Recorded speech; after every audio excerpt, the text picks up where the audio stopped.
It's kind of cursed there.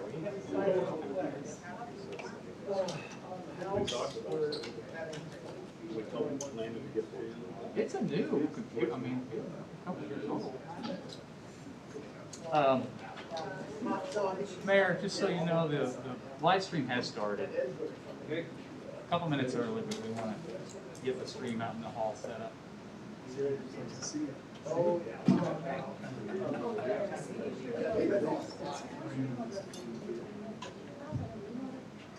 I don't need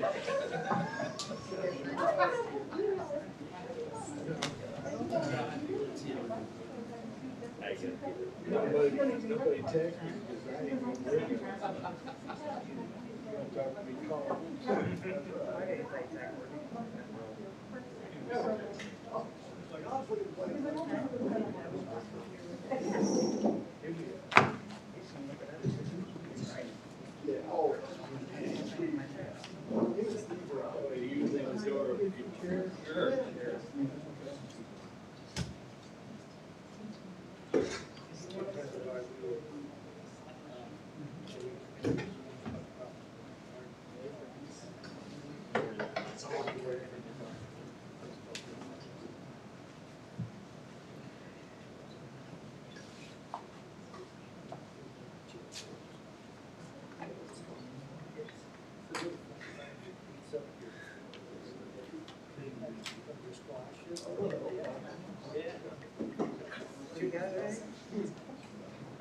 So I said,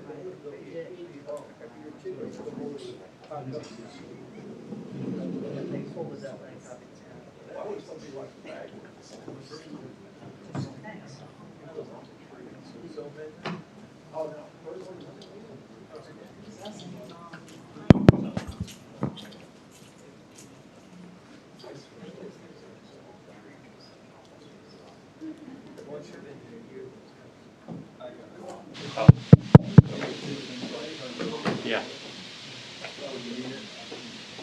No, it's good. Other speaker.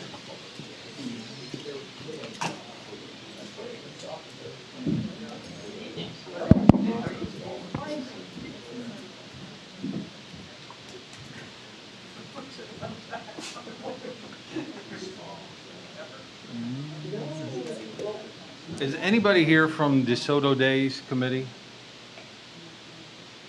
Okay. Anybody here representing Beer 30 and the charity bike run? Will now be recorded. Beer 30 and the charity bike run. Okay, I was going to move those up if they happen to be here, but since take the agenda in order. Yeah.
I hate to ask, is anybody hot?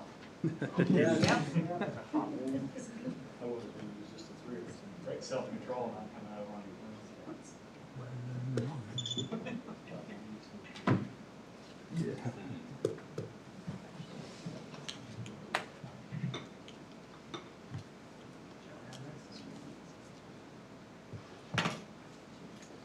Okay, 7 o'clock. I'd like to call the August 19th DeSoto City Council meeting to order. Let's start with roll call, please. Lane. Here. Daniels. Here. Michael. Here. Ritter. Here. Murdoch. Here. Mr. Mayor, it appears everyone is present. Thank you. I would invite you all to please rise and join me in the Pledge of Allegiance. I pledge allegiance to the flag of the United States of America and to the republic for which it stands, one nation, under God, indivisible, with liberty and justice for all.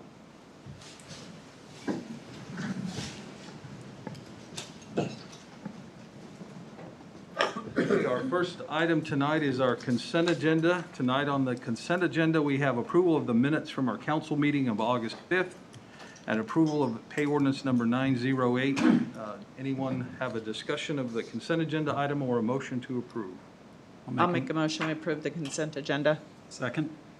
We have a motion and a second. Any discussion of the motion? Not roll call, please. Lane. Yes. Daniels. Yes. Michael. Yes. Ritter. Yes. Murdoch. Yes. Motion carries. Thank you. Our next item is called the public. Members of the public are welcome to use this time to comment about any matter relating to city business that is not listed on tonight's agenda. The comments that are discussed under call to public may or may not be acted on by the council during this meeting. There is a 4-minute time limit. Does anyone wish to address the council under call to public? Seeing none, we'll move on. Item 3 is old business, which we do not have any tonight, so we will go to item 4A. Consider resolution of intent to issue industrial revenue bonds for Alcove Development. Yes, council, let me briefly introduce the topic. With us here tonight is Matt Goff, who is the applicant's counsel, and the applicant Dustin Baker representing Alcove Development. We also have online Kevin Wimpy of Gilmore Bill. He is our bond counsel and the author of the authorizing resolutions that you have in your packet.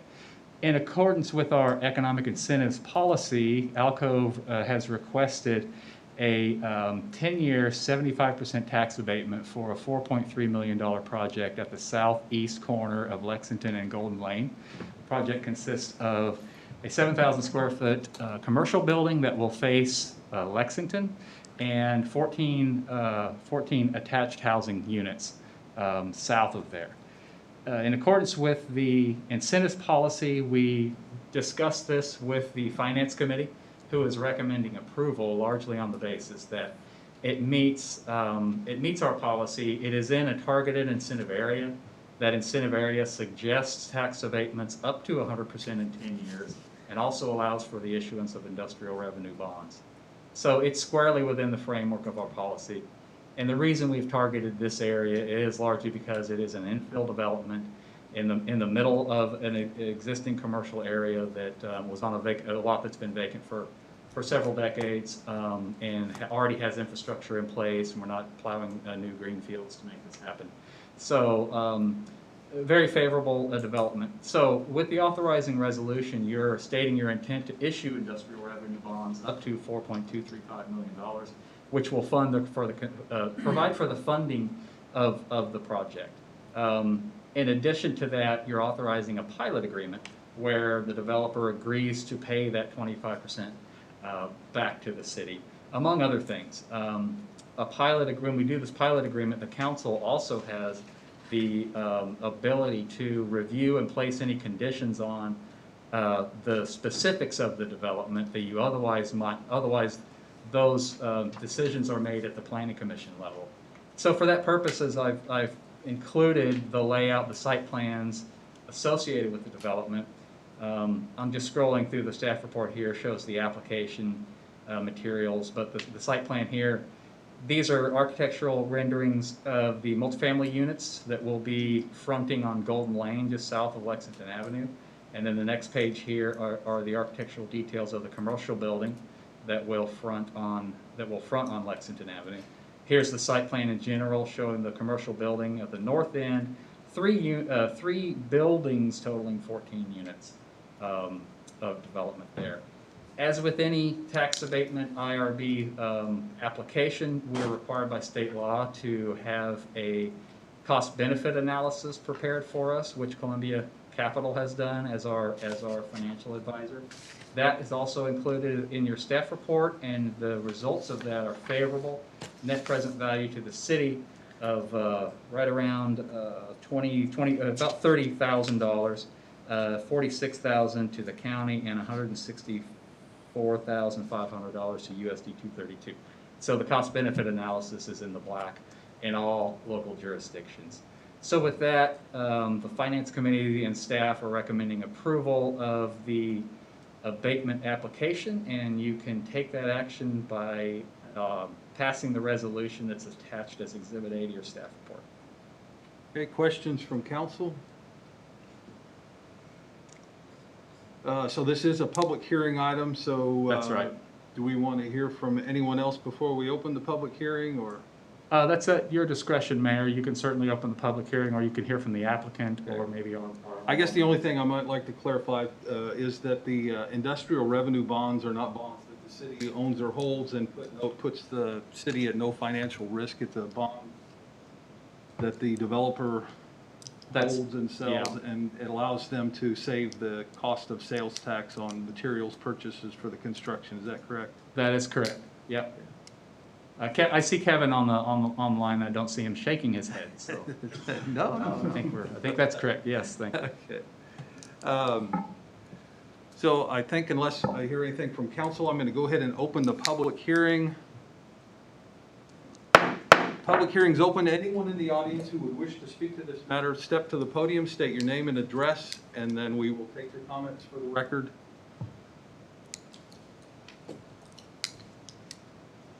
Good evening, Mayor Walker, council members. My name is Matt Goff, 1211 Massachusetts Street, Lawrence, Kansas 66044. I'm with Barbara Emerson Law Firm. I represent the applicant, Alcove Development. I'm joined this evening by Dustin Baker. Thank you very much for considering this request. Alcove is under contract to purchase the real estate and is seeking land use approvals for the proposed 7,000 square foot commercial building and the 14-unit residential project. Alcove is requesting to rezone the residential portions of the project to R3 and would retain the C2 zoning at the location of the commercial building. The current draft of the site plan is in your packet, and I believe that the Planning Commission will consider it next week. If you'd like to discuss it or take a look at it this evening, then you certainly have the ability to do that. But I think you'll also see it again after the Planning Commission approves it, so you can look in more detail at that time. The ground itself will require some grading and some infrastructure work to become developable, but ultimately this would be an infill development project that would make a nice addition to Lexington Avenue, while also adding additional housing opportunities. As far as timing, Alcove would like to commence construction no later than early 2022 and be complete in the spring of 2023. That's the same timetable that's outlined in the pilot agreement.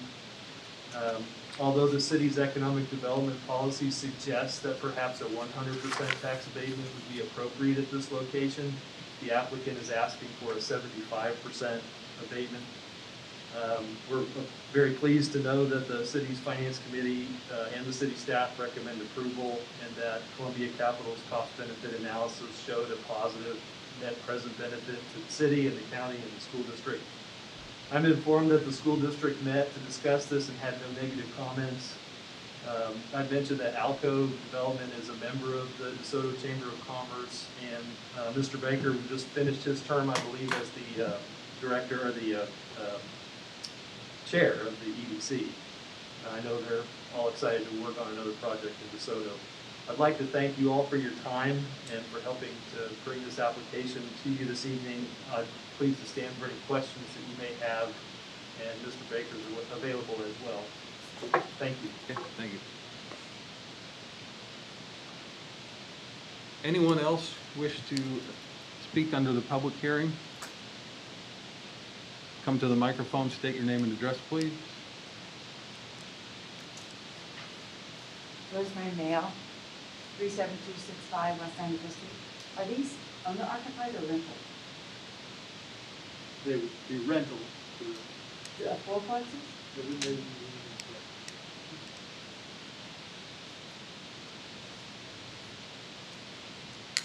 Okay, anyone else? Seeing none, I'll close the public hearing. Any comments or thoughts, discussion from council, questions for the applicant? Okay. No questions. All right. So our next action then would be to,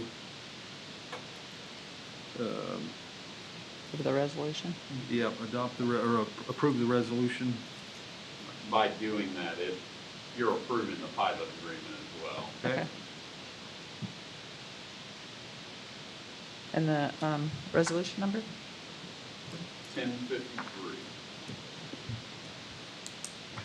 I'll make a motion, we approve Resolution 1053, determining the intent of the City of DeSoto to issue industrial revenue bonds in the aggregate amount not to exceed $4,325,000 to finance the costs of acquiring, constructing, and equipping a mixed-use project for the benefit of Alcove Development LLC or its successors and assigns.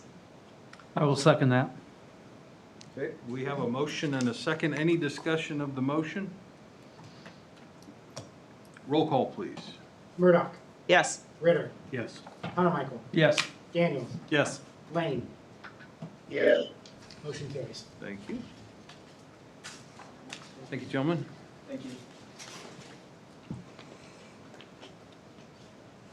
Item 4B, review infrastructure planning documents for Southwest Growth Area. Mike? Yes, council, I'll be happy to present this item for you. Stop me at any time if you have any questions as we move through. This item's on your agenda not as a public hearing and not as an action item, but only as it's a staff report for your information. The Planning Commission will be considering revisions to the city's long-range comprehensive planning document at a public hearing next Tuesday evening in this room. That meeting starts at 6:30. In advance of that, we wanted to get you the basic framework of what they will be considering so that when it comes to you that you've seen it before and you're able to have any input that you might want the Planning Commission to understand as they deliberate the changes to the comprehensive plan. Just by way of introduction, understand that that's the main interest of the folks in the room. So important to understand that the city's comprehensive land use plan is a guiding document that looks 20 to 30, maybe even sometimes 40 years into the future, that helps us make zoning decisions, land use decisions, and infrastructure decisions when we go to consider where to put CIP dollars and where to put our, how to handle applications in the future. It's required by state statute. The Planning Commission is largely the body that prepares that document and approves that document, and then it also gets approved by the City Council. One of the main aspects of the comprehensive plan that comes up a lot when we consider a particular development proposal, like maybe the one we just heard about, they're going to need a rezoning change to rezone from some district to commercial or to residential. One of the things that we'll look at in the comprehensive plan is a map called the future land use map. Not to be confused with the existing zoning or the existing land use, but that's a map that shows kind of the city's vision for what appropriate land uses might be in the future. So that map shows for the area that we're contemplating here, the area south and west of town, has shown non-residential uses in this area since at least 1998. And that's based on the recognition that the area has really good access to K10 on 3 interchanges, Lexington Avenue, Edgerton Road, and Evening Star Road. It has large tracts that are under single ownership, that are easier to develop often, and it also has terrain and topography that's generally conducive to development. And lastly, it's the doorstep kind of to the Sunflower property, the 9,000-acre former Army ammunition plant property that has been under remediation for 15 years and now becoming cleaned up enough environmentally where they can start contemplating redevelopment in that area.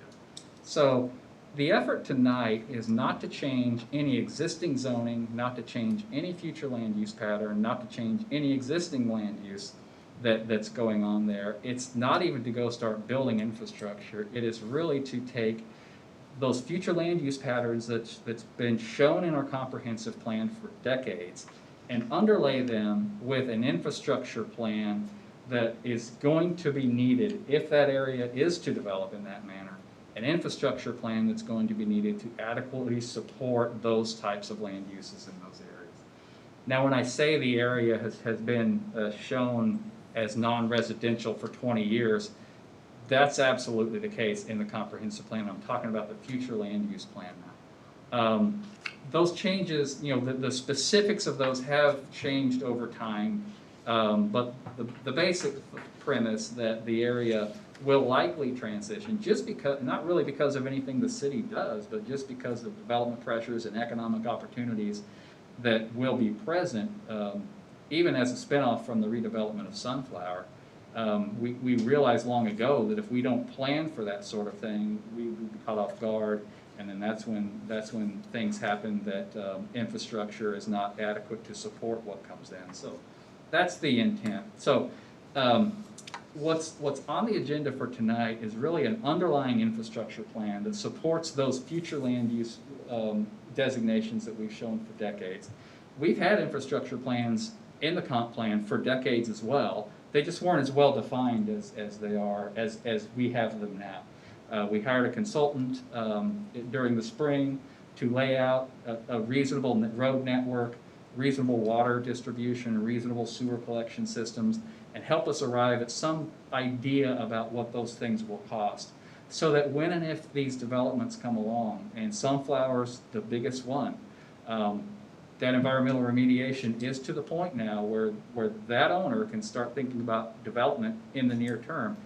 When that happens, we have an idea of what needs to happen, how much it's going to cost, so that we can negotiate, talk to those developers, those particular projects that come in, and make sure that we as a city aren't left holding the bag on some infrastructure improvement that needs to happen.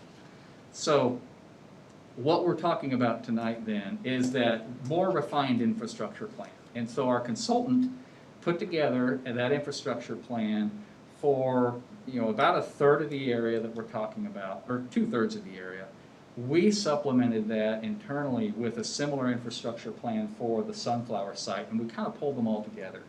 And so what we're going to do now at the Planning Commission level next week is take that infrastructure plan, take that information, and weave it into the comprehensive plan. There's a chapter in the comprehensive plan that talks about existing infrastructure and future infrastructure. That's the chapter that we'll be updating.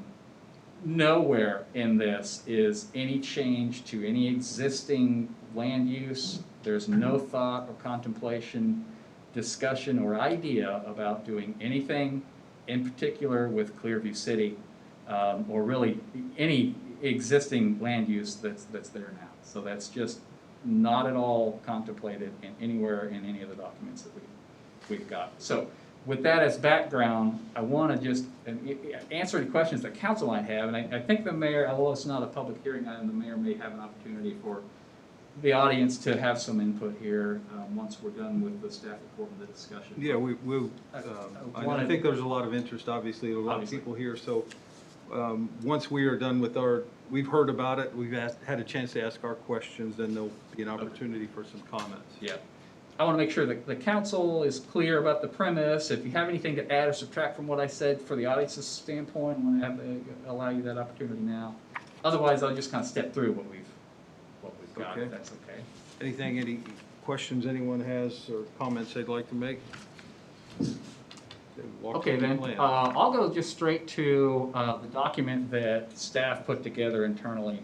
And this forms the basis for really the plan for infrastructure. We talk about the areas that we're studying, and I'm going to follow the maps more than I am the text of the plan here. Originally, when we contemplated the southwest growth area, we've kind of identified that in the comprehensive plan as early as 5 or 10 years ago. We were kind of talking about the area that's south of K10 and north of 103rd Street and Lexington Avenue, kind of bounded by that kind of rectangular box there. In addition to that, we're adding this sunflower phase, which this consists of about 1,800 acres of the full 9,000 acres.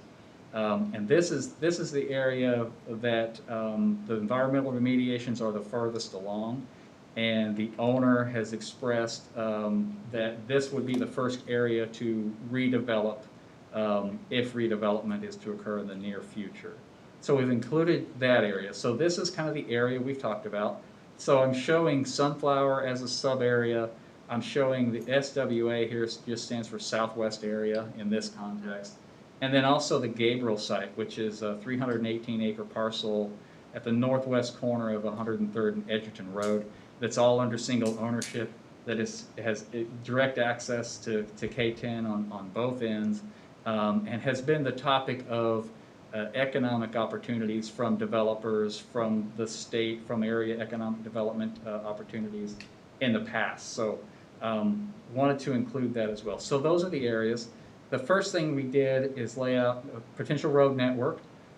So largely these roads, and they're classified on major arterials and minor arterials, but largely these are section line roads. So they would be improvements to existing segments of road. The only exceptions are possibly Rowan Road as it goes south of 95th to 103rd, and then these roads down on the Sunflower property, Springtown and 107. They'd be off existing alignments. Also, I guess 99th Street east of Sunflower between there and Lexington.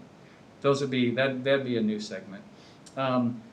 When the consultant put together their plan, we had them focused just on this southwest area. So they really just focused on this green area here. And part of their work was to quantify the amount of traffic that we might see if this area fully develops as we have it shown in the future land use plan. And the reason they did that was so that they could come up with a reasonable expectation on how wide these streets need to be. So a lot of what they did was do that engineering analysis to come up with those traffic generations and those truck volumes to determine, how wide these streets need to be ultimately, which obviously affects the cost. And so I took their information from that to lay out the road network. I took some of their costs, supplemented that with some of our experience with capital improvement projects, and we've assigned just rough order of magnitude costs to each one of those road segments. The sewers is completely different than roads. Sewers just is going to follow topography. So what we've done is phased in a future sewer collection system that would serve the entire area, all 3 sub areas that we're talking about. Again, the Sunflowers in orange, the southwest areas in green, and Gabriel's in blue. This relies on a regional pumping station near Kill Creek and 95th Street, where the majority of this area will flow by gravity. That pump station will pump flows west along 95th to the Sunflower Road corridor, where there is an existing 12-inch line that's owned by the owners of Sunflower that we're currently negotiating for. It dumped into that line, and that line runs within a couple hundred feet of our sewer treatment plant up here just north of the railroad tracks and south of 79th Street. Similarly, the western kind of third of this area will be served by another regional pump station that could really go anywhere. Conceptually, we're showing it just north of K10 Highway. That would it would pump eastward along the highway right-of-way into that same sewer main or that same utility corridor, and then down to the treatment plant. These lines that are shown here are really kind of the interceptor sewer lines that would provide service to each general area. There would have to be more lines extended as the area develops, depending on whether particular parcels develop or not. So that's the backbone. The water situation is a little easier, but complicated because we have some rural water service territory issues to work through. The areas in purple here are under the service territory of Johnson County Rural Water District number 7. And the green areas are either in the city of DeSoto's service territory or they're not in anybody's service territory right now. So the water lines, for the most part, they always follow the road alignments, and so I've shown how the area will be served by water. And this is largely to meet fire flow demands for types of non-residential development. There is also contemplated a new water tower. So we have a water tower we built several years ago at 95th and Sunflower.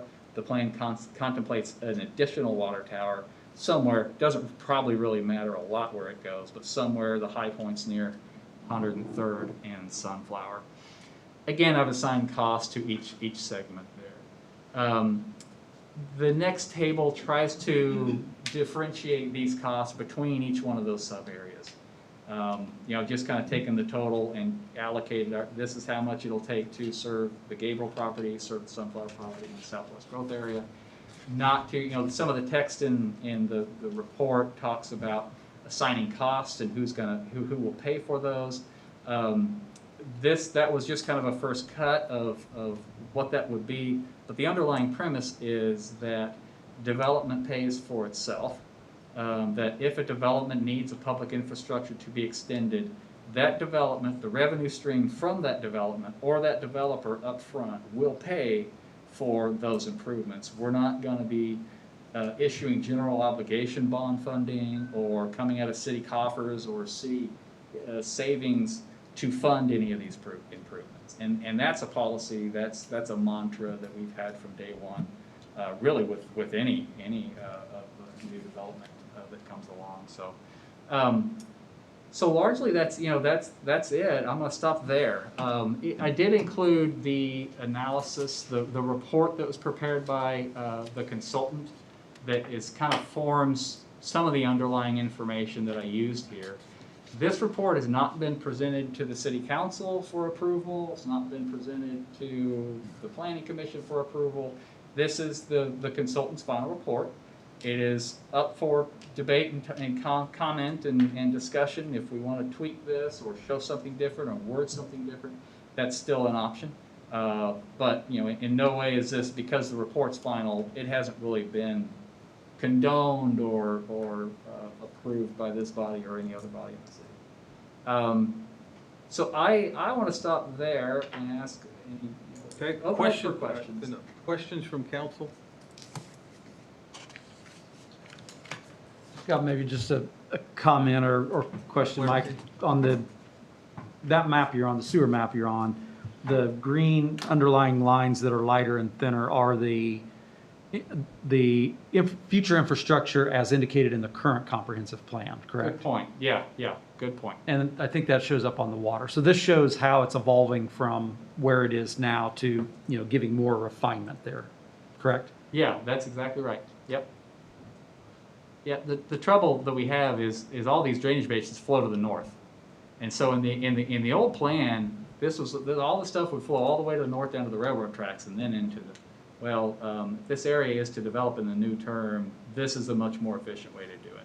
Long term, we could those mains could still be extended. We could eliminate this pump station. Yeah. So really, I guess then what would remain in the comprehensive plan is essentially north of K10. That vision or that long range plan still applies. That remains. Yep. Yeah. Okay.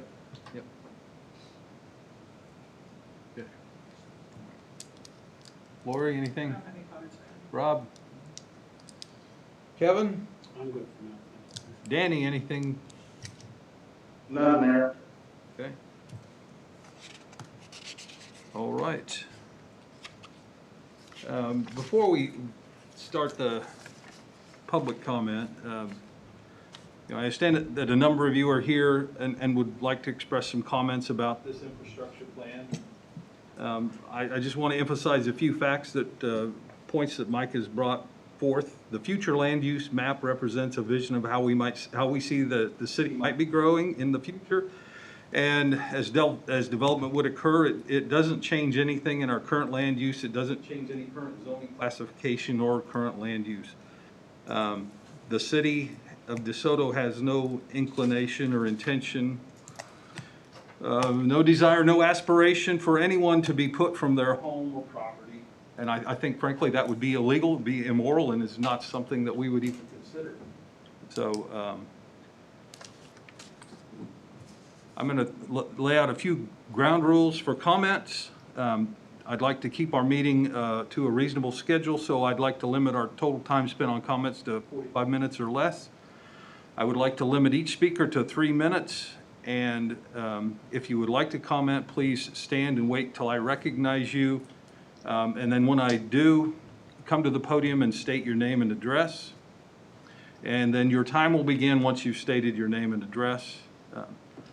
The council will not respond to your comments. I don't want to, it won't be a back and forth dialogue. You're here to register your comments so we can get that in the record, but it's not a free forum of debate. And I would ask that you would direct all your comments to the city council as a body, not to individuals on the council.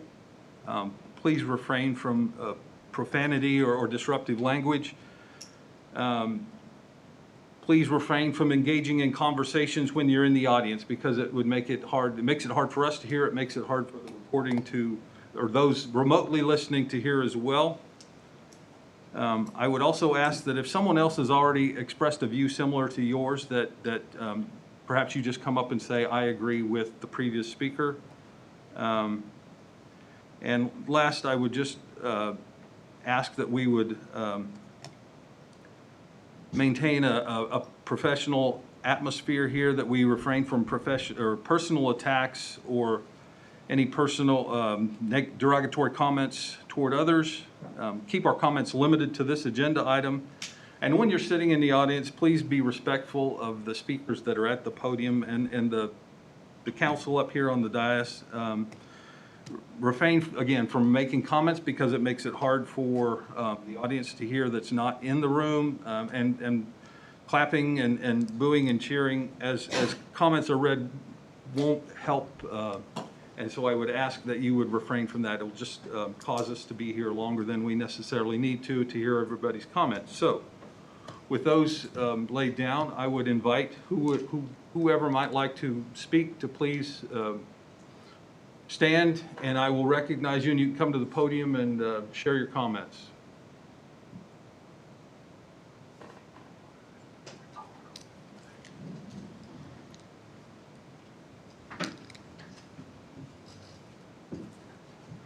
Hi, my name is Holly Barth. I live on 37070 West 95th Street. As far as, I know you said this is future 20, 30, 50 years down the road. We're part of the county side. We're not part of the city side of the road. We're west of Sunflower. What does that look like down the road? I know you said you don't, not back and forth, but for annexing or making us part of the city to where, I think that's a concern that some of the folks so have. I will break my first rule. We're not going to annex anybody that does not ask to be annexed into the city. So there will be no wholesale annexation of any property in that area. If someone would purchase a large tract of land and ask to come in the city, then we would weigh the merits of that application and take it forward. But there will be no large annexation like the annexations of the early 90s that we all saw here in the county. No, it's just, it was curious reading through the report, because Bruce McDonald said that west of Sunflower was a gravel road, and we're not on a gravel road. And well, there was a lot of things that Burns and Mack said in their study that were maybe not completely correct, and we weren't entirely happy, which was why Mike put the caveats on that we have not officially accepted that report. Okay. It's what they believe is the final product, but I don't necessarily believe that it's the final product or the right. end word. I just know that we have a lot of new neighbors that are building currently out there west of Sunflower on 95th Street. We have a lot of new kind of forever home people that are building either wanted land, want to be in a small town, and are out there and are happy. And the thought of even 20 years, that's in my lifetime, I'll still be out there. To have some industrial business out there is terrifying when we wanted to have a small town feel. I grew up in Overland Park. I don't want to end up in Overland Park or in Olathe Field. I think a lot of folks here are the same mindset. It's nice to hear that we're not going to be run out of our homes or mowed out, but we do have a lot of people who are building their forever homes that are very happy where they're at and like that small town feel. So I just want to emphasize that that's very important to us. Another note or caveat or clarification, you said the planning commission was on Tuesday. That's right. Okay, I think the document said Monday the 23rd, so it is for sure Tuesday. Yeah, Okay, so Tuesday. is that our opportunity if we all wanted to come and do a public vote at that time? It is a public hearing item. So that Yeah, would- there's not a public vote, but yeah, a similar opportunity to voice your Share voice or opinions. Okay, thank you. considerations, yeah. Thank you. Anyone else? Next.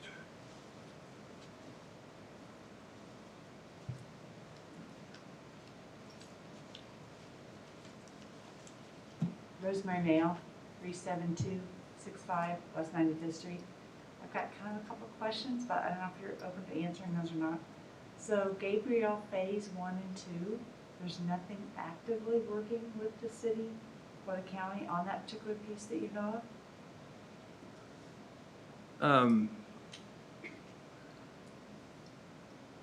Mike, what can we answer on that? You know, it's the whole Gabriel, the phasing is really only because of watersheds, really. It's really just kind of an engineering thing.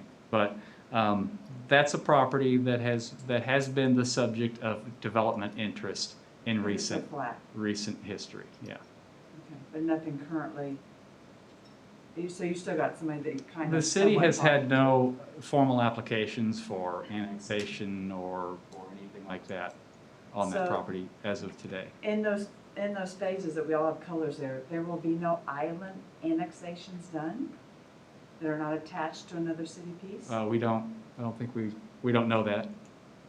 So that's an allowable topic? It's a possibility, yeah. Cities island annex things. It requires a Board of County Commission approval, but it's possible. And then none of our properties would be annexed into the city, it'd be a win-win that we would also agree to? If you like the mayor indicated, we will not annex someone who doesn't voluntarily annex. Okay. And then on exhibit, I think it was C, where it had the dotted line, the red dotted line on 95th Street, what did that red dotted line mean? The red dotted line, the only one I remember, Right there. that one. Yeah, there's an existing water main that's owned by Number the, 7? Yeah. Water number 7. that's the real So you seven. guys are not gonna take that over as the city of DeSoto, correct? No, that's right. Yeah, that's in the rural water service territory, and we've had meaningful discussions with the territory agreement with them, and so that's really not in the plan to take that. To take that over? Right. Okay. Thank you. Thank you.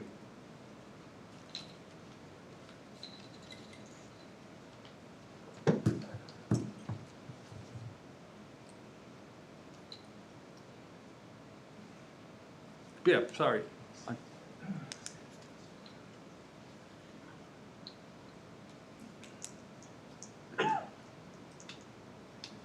My name is Ken Tyler, 37150 West 5th Street.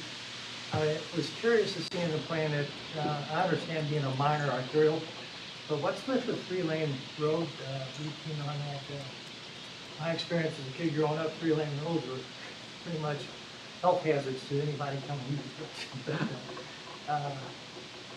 So if 95th Street is going to be a 3-lane road, what kind of infrastructure would that maintain? Because you got some pretty heavy-duty power line stuff, things like that, and drain ditches, so. Yeah, yeah.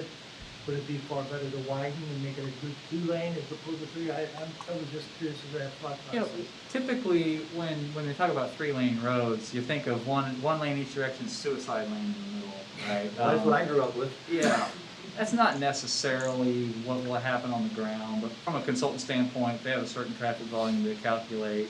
That's kind of what drives those numbers. More than likely, you know, as you can see, the plan here, 95th Street, the plan for 95th Street, it's one standard between Lexington and Sunflower, but then a lesser standard between Sunflower and Rose because hilly topography, existing homes, things like that.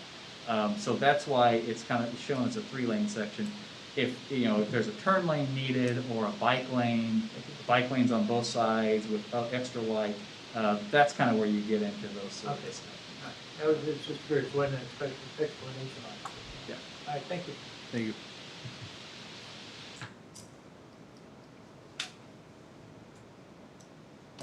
Yes, please come up.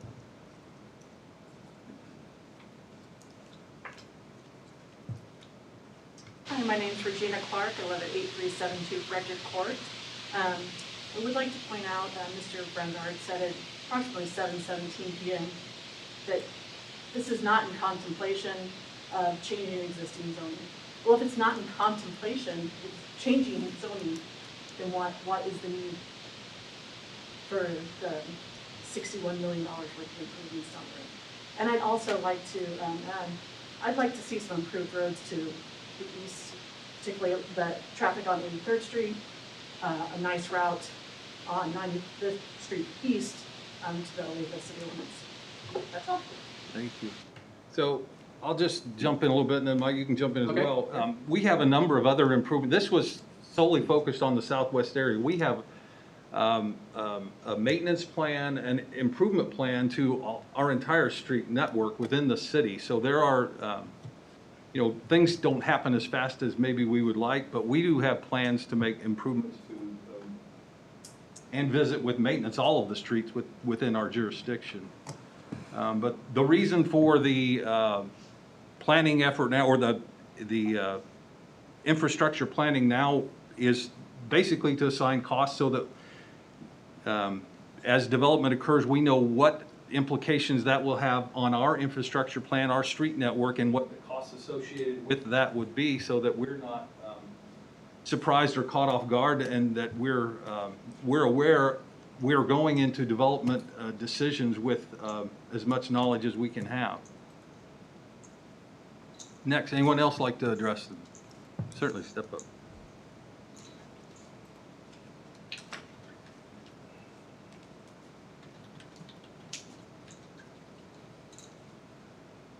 My name is Joe Lubin.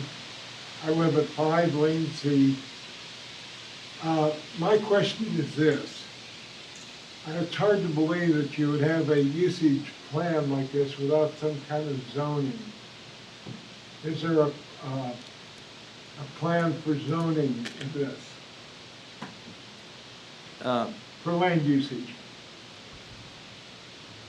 Zoning is a whole separate action that's taken when someone owns or wishes to change the zoning. This is a planning document, just as Mike explained, the long use, or the comprehensive plan, and the land use plan. It shows what it might be in the future. It doesn't change what the zoning is. So there is.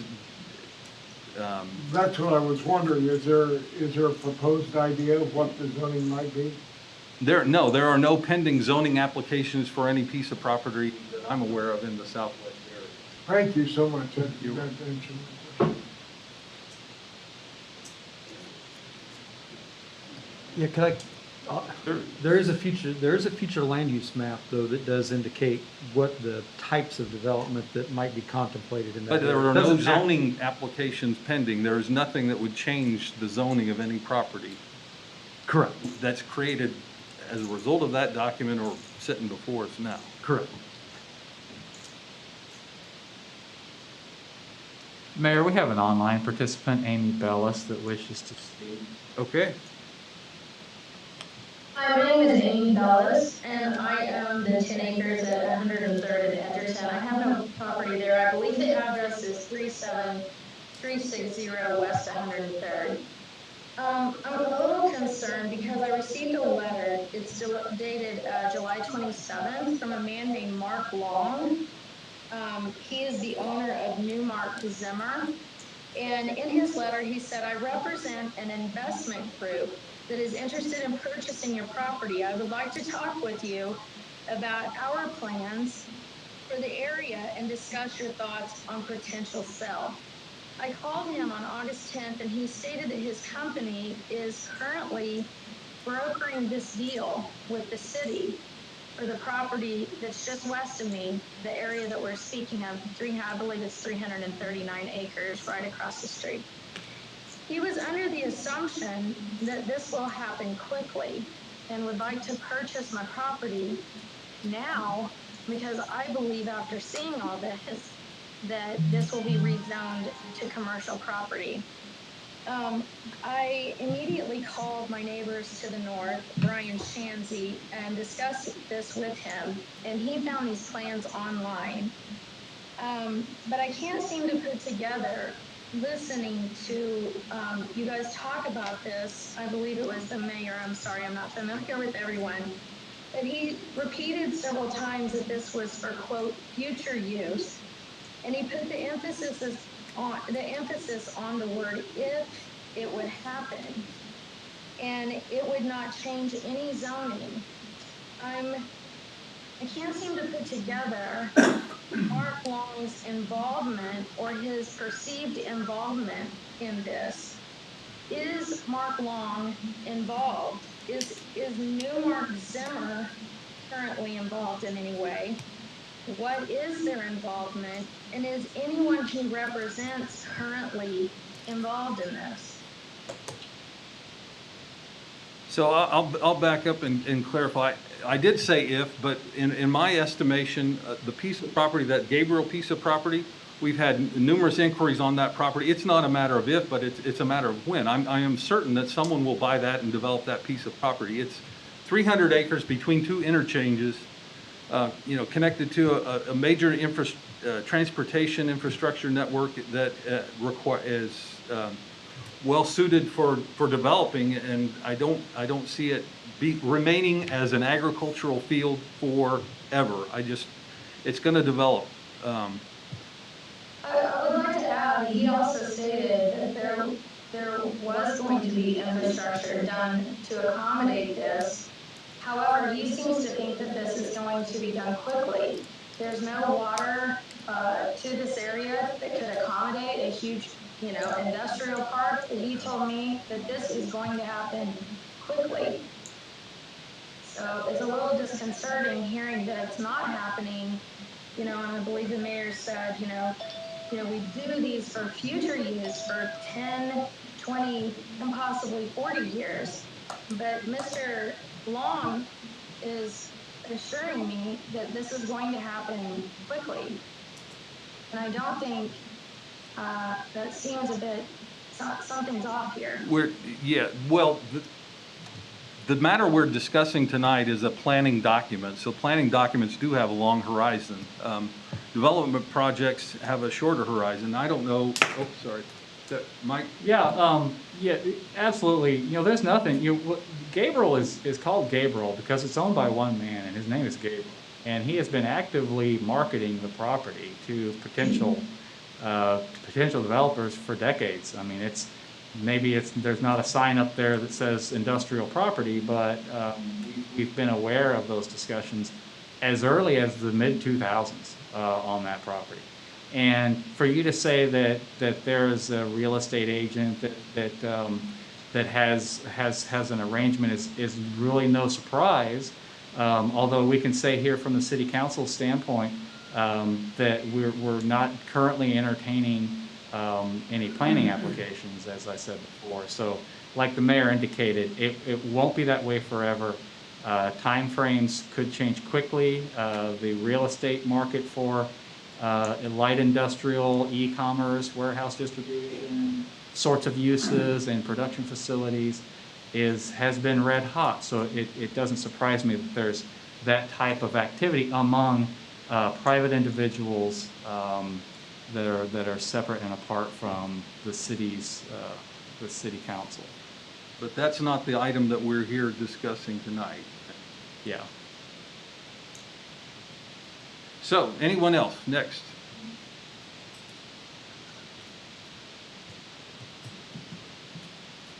I gave you 3 minutes once. I think this also here, just real quick on clarification on that.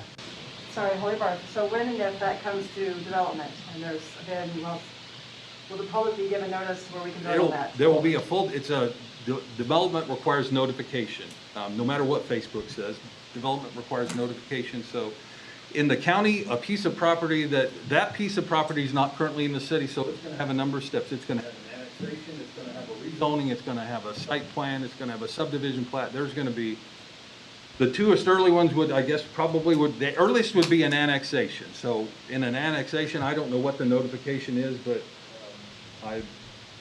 do you know, Patrick, off the top of your head? If the landowner asks to be annexed, that is action that the city council takes, but there is no formal requirement that of notification. It would be on an agenda item and it would be considered at an open meeting, but outside of that, there wouldn't be any. The rezoning requires notification when it abuts the county of up to 2,000 feet? 1,000. 1,000 feet, so. Would the public be able to vote on that, to express? It's not a public vote. It's still, matters like this are decided by the people you elected to sit up here. So it's your plan commission and your city council. It's not a vote by the public on whether or not any project goes forward. Okay, thank you.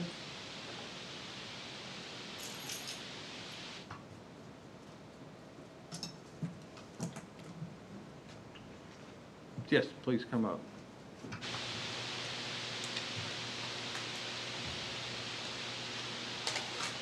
My name's Melissa Knoll. I currently live in town, but I own the property at 10175 Edgerton Road. My family and I have broken ground and are building what we were hoping would be our forever home in that location. I'm not sure exactly what the topic of this is anymore, because every time somebody brings something up, you kind of say it's not the topic. So I guess I need clarification on what is going to be the topic for the planning meeting on Tuesday. The topic for the planning commission meeting on Tuesday is whether or not to add this layer of planning information to our comprehensive plan. So it's adding the infrastructure layouts and costs to our comprehensive plan for the southwest area. Okay. Did I state that correctly, Yeah, Mike? that's exactly it. That's right.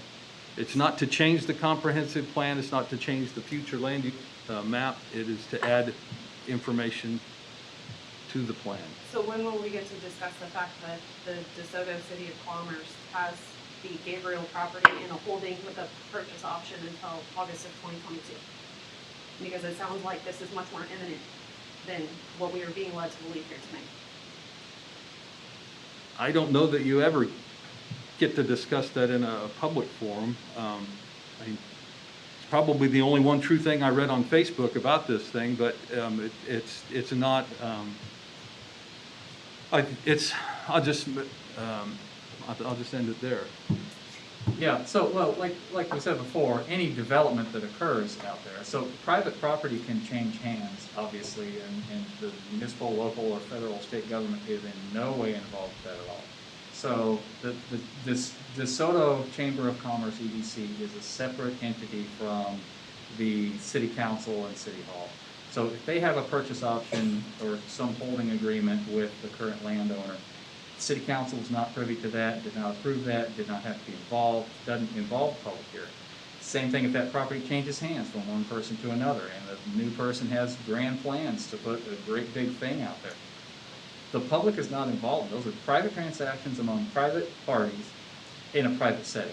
Where it becomes our business is when they ask for an annexation, when they ask for a zoning, when they ask for the site plan, then it becomes our business, then it becomes your business. Then that's when the public hearing, public notices go out. That's why it's, it's important to do the this long range planning so that people are aware of what we're thinking long term for the area.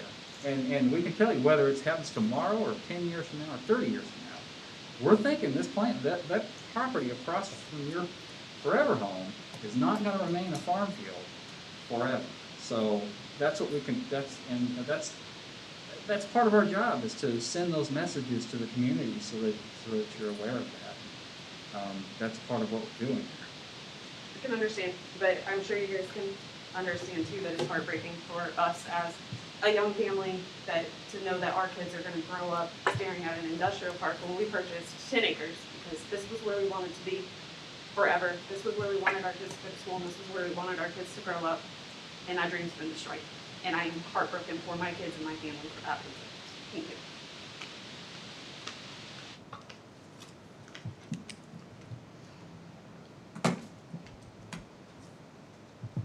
Anyone else? Okay, seeing none, we'll move on.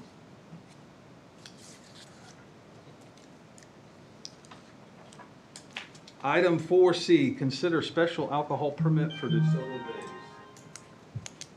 Yes, Mayor and Council, this item is a special event cereal malt beverage permit for the DeSoto You want Days. to pause for a second? Hang on, yeah, just a second. Yep. You're so much.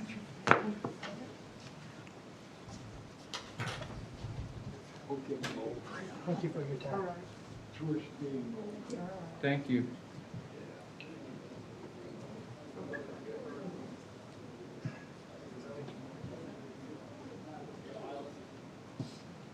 Ran him off. Video stream's still live out in the hall. Carry on. This item is a special event zero malt beverage permit for the DeSoto Days Beer Garden. The requester has requested permission from the property owner to hold the event at 32980 West 83rd. And they have applied with the state alcohol and beverage control or Kansas ABC. The applicant, Beer 30, will be responsible for managing the beer garden and checking IDs. The area will be cordoned off from the rest of the festival, and patrons will not be allowed to remove alcohol from the garden. If there are no further questions, I recommend approval. Any questions on the cereal malt beverage permit? Has there been, I can't remember, there's been There used to be, alcohol. I'm sorry, down at the park, there used, the VFW actually used to run a beer garden. Okay. For a number of years, not recently, but. Yeah, the ladies of color ran one down there Yeah. for a long time. It's my understanding, and the map is actually, I believe, is a better. The map is has just some- wonderful there. Yeah, I that, mean, that is the map that the applicant gave. This me. looks like, Oh, We here this we presented- looks go. like something I would have I done. was trying to figure out what business it was. Yeah. Thank you. Dennis, uh, Yeah, it's the the dentist's dentist's office. Yeah, we created a better map. We just want to put the one that the Right. Yeah, applicant. we allowed the beer garden when we had the food truck thing, right? On the street. Because there was folks walking around. I think, yeah, I don't I don't know. have an issue with it. I don't have an But the issue beer with it. has to stay in the beer garden, correct? Yeah. Yes, sorry, didn't turn my mic on.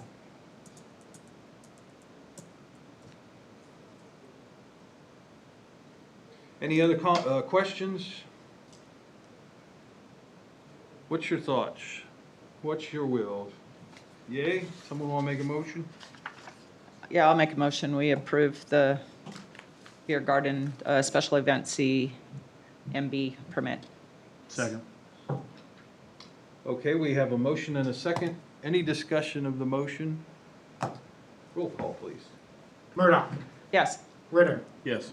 Lane, Yes. Daniels, Yes. Hunter Michael, Yes. Mayor Walker. Yes. Motion carries. Okay. Item D, consider temporary use permit and special alcohol permit for Beer 30 charity bike run.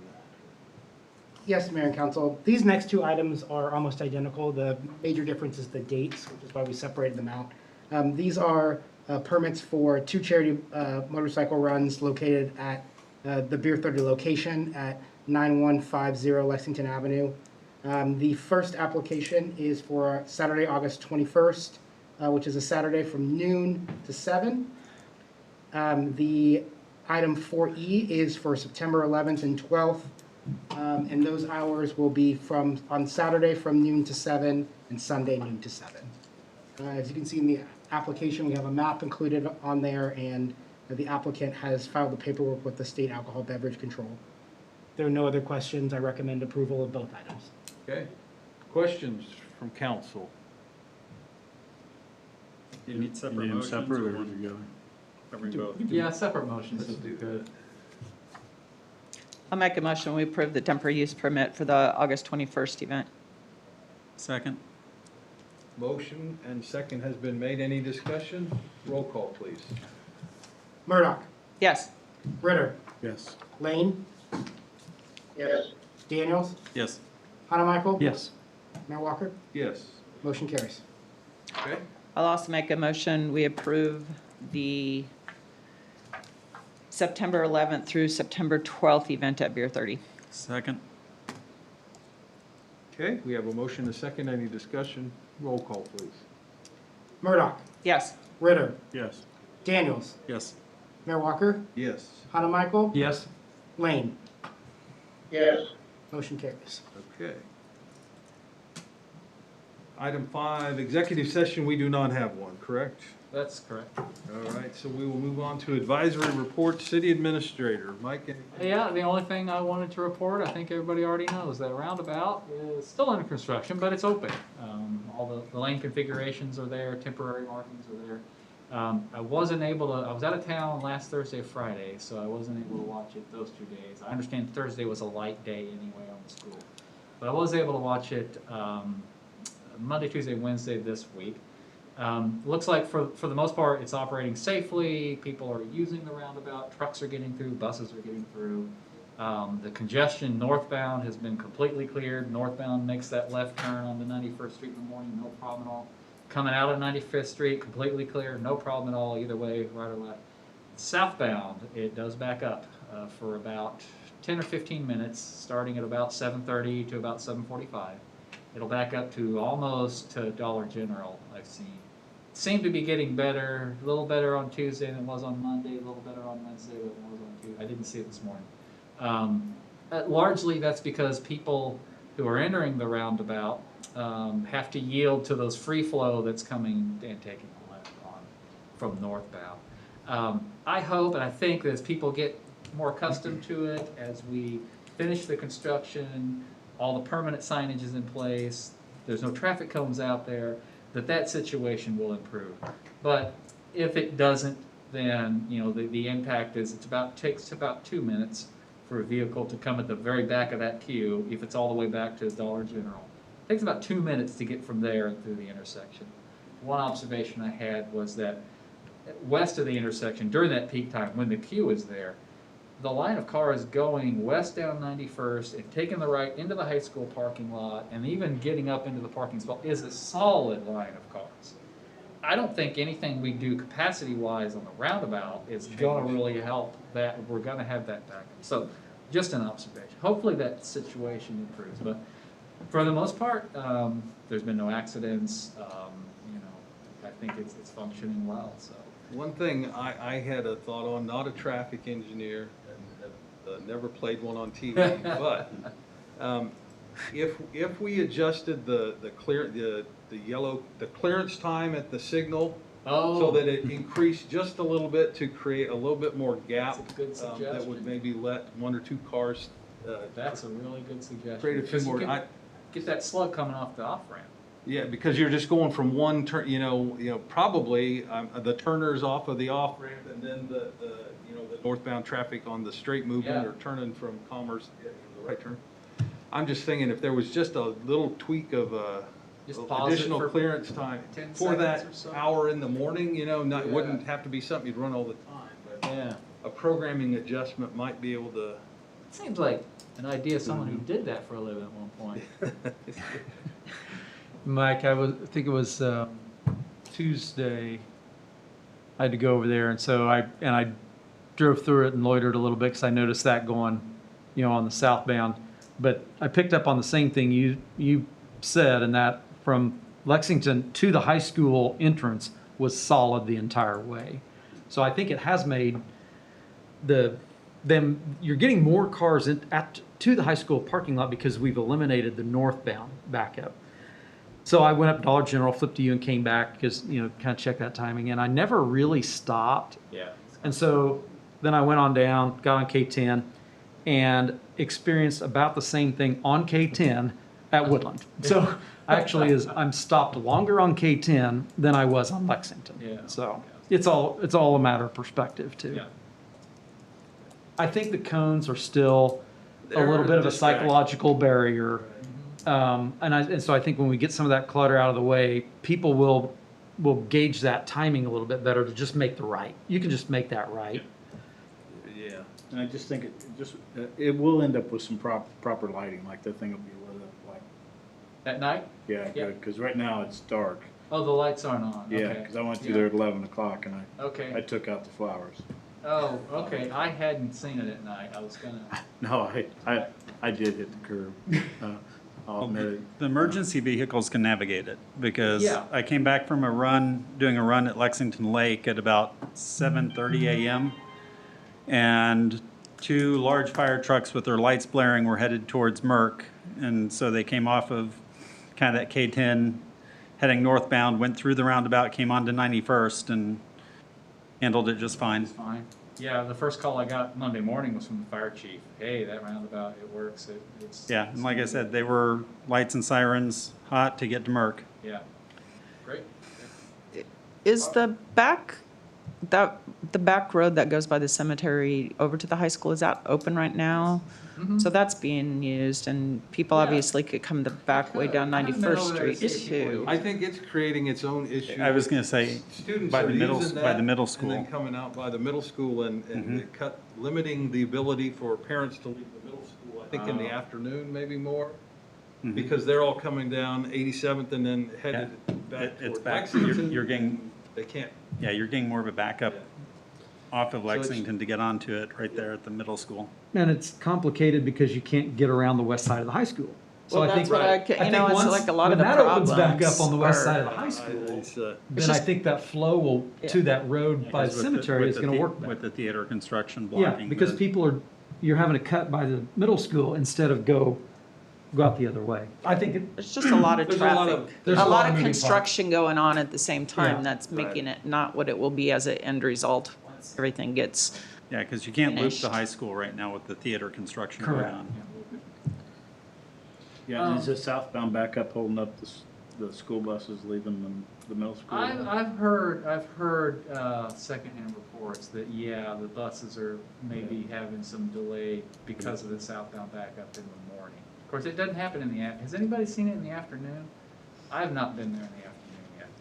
You probably have a lot more different timing of kids coming in Yeah, and leaving. Walter's been there, he says. Just it's secondhand, my free. wife drove it from Lexington Lake in the middle of the kids leaving the high school, and she actually said it, you know, a lot of traffic, but it actually worked fine in the afternoon. Okay. I think it's more revolving around your elementary school becomes a bigger backup, or the high school in the morning where they're all dumping in at the same time. Where afternoon, you've got some staying for sports, some staying for this, some leaving at different times, and They just need stagger it start. it staggers out a little bit more. Okay. We'll see what happens when everything's Well, that was my thoughts. back to normal.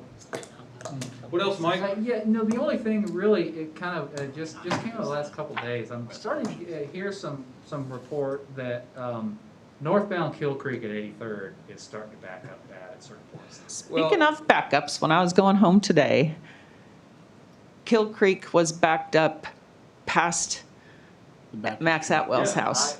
But when I came around, when 8 came back, there was no one there. So I mean, it's a short backup due to people. I need to get to the bottom of what. Well, I think, just to conjecture again, but I think it's K-10 bailers that are trying to get around the Could be, slowdown. yeah. K-10, and they should, you know, Yeah, because we were in probably 20 cars. Like, we stopped it in front of Max's or back Yeah. of Max's last night, you know, Yeah. and you know, it took several minutes to get So up does that there. K-10 backup extend back past Kill It Creek? goes back past, often past Kill Creek, Okay. yes. Yeah. And that's, Yeah. Coming home, I don't know, I've had it almost to the Corliss Bridge. yeah. Okay, so it could be people bailing off occasionally. Yeah, I think it is. That's exactly what it is. Well, It's people hopefully going that's what around. it is, because that snuck up on, I'd never heard that before, so. No, Yeah, we hit it today. It was at the Baptist church when we came down, and then I'd passed the fire chief, so he called me and said he had spoke with you. Maybe we just put an officer out there regards. directing traffic. So, he said, They have been. he said they catching did the have an people that are accident using the there shoulder. as well, so. yeah. He was concerned with accidents and access, so just to share that with you, you might contact him. The challenge we're gonna have is, though, that even when this phase of K-10 is done, you know, next year they're gonna do the bridge on the other side. Yeah, And yeah. we're gonna, Yeah. it's gonna be the same. We're gonna have this for two years. summers. Well, we're overhauling the CIP this fall. And you know, some traffic control measure at that point has been contemplated for a while. Right. Probably time to do a traffic study on it. Maybe not the best time since it's a Yeah, it's temporary tough, thing. right, with the, Yeah, Yeah, it's hard to get an accurate one with Exactly. K-10. right. Did you mention that didn't you mention the county was gonna redo the bridge on 95th Street? Over Where the park is?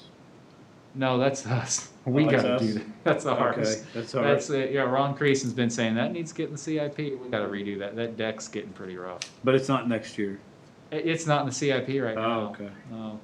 I Needs to thought be- somebody said something about next year, and I thought, well, if they're Is doing there that bridge, now? that'll. Is there an issue with washout on the 83rd Street Bridge by Kill Creek?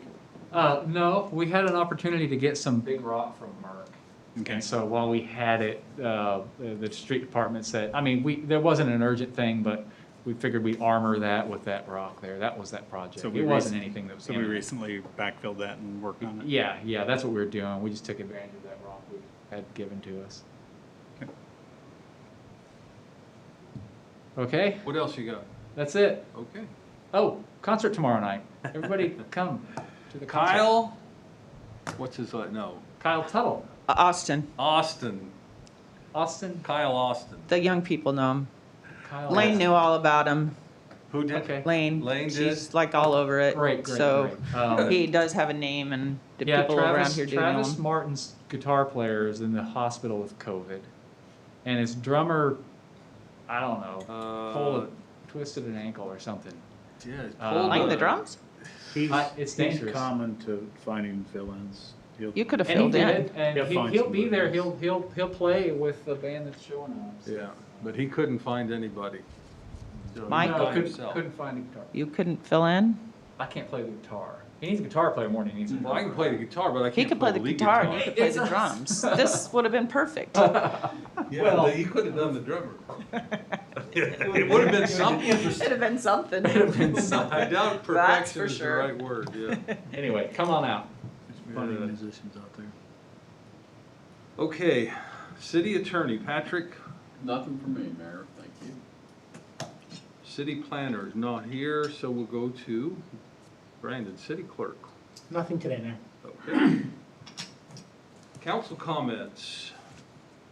Kevin Ritter, I don't think I have any. I think the traffic on 95th Street is slowed down. Yeah, okay. The flags have helped.